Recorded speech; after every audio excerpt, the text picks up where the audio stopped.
Welcome back to the Sports Call, everyone. Bob Pompeani with you until 11 o'clock, and then join us tonight live for the #1 Cochran Sports Showdown, 11:35. We're going out to Barry right now in Uniontown. Hey, Barry, how are you? Yes, sir. Hey, Bob. Just two very quick things. First of all, did everyone notice the great sportsman that Mr. Tom Brady is? After the game was over, he wasn't out on the field shaking hands. They showed him being escorted straight out off the field. And the other thing can we maybe say that Pennsylvania is the top team in the NFL, as we've got the teams with the Steelers and now the Eagles? Yes, you can say that. I didn't see what happened to Brady at the end of the game, so I have no idea. But, yes, you can say that. Let's go out to Tim in Penn Hills. Tim, how are you?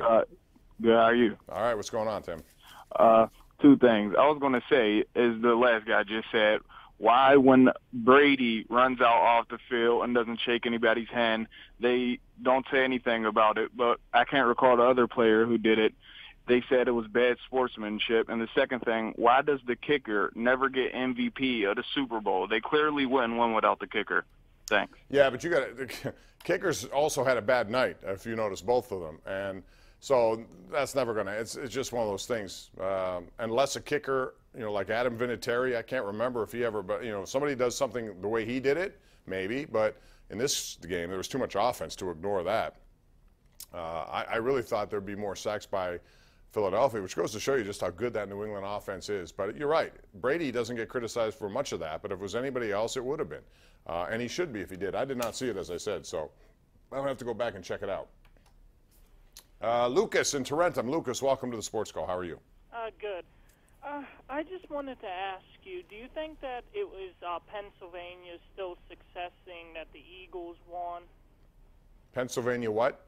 Pennsylvania successing that we have the Steelers and Eagles. Oh, yeah, it's in the same state. You can make that claim if you want. If you combine the two, it's now 7 Super Bowls compared to 5 to them. Whatever you want to do. It's your decision. You can make it. Let's go to Kathy in Finleyville. What's up, Kathy? How are you? Very good. Good. Sounds like you had a nice time tonight, Kathy. How are you? Oh, my gosh. I was, I would have rather had the Steelers playing. Wasn't happy when the Steelers played the Patriots. Mm-hmm. And that I didn't like that call then, but, they can only pull that so many times. Pulled it on other teams, and still a Pennsylvania team beat them. All right, Kat, thanks. Appreciate that. Let's go out to Marty in Laurel Mountain. What's up, Marty? How are you? Hey, what's happening, buddy? Not much. What's going on? I love this show. I wish it was 45 minutes. I watch it every night. We appreciate that, Marty. Thank you. I love it. We're from Somerset County, all the ski areas and everything. Mm. We're all wrestlers up there. Nobody ever mentions wrestling. And Penn State, we beat Ohio State #2. Yeah. We're #1 in the nation. We just won 6 out of the last 7 national championships. We beat them last night, 19-18. Penn State is an unbelievable wrestling place. There's no question. We focus a lot more around Pitt, and there was a death of Randy Stoudemire, the longtime Pitt coach, last week, and it's sad to see him. He had a really good resume and was very vital to Pitt's success. But you're right, Penn State is outstanding when it comes to wrestling. There's no doubt about that, and congrats on their win. Their hockey program's getting good, too, so they're doing a lot of stuff up there.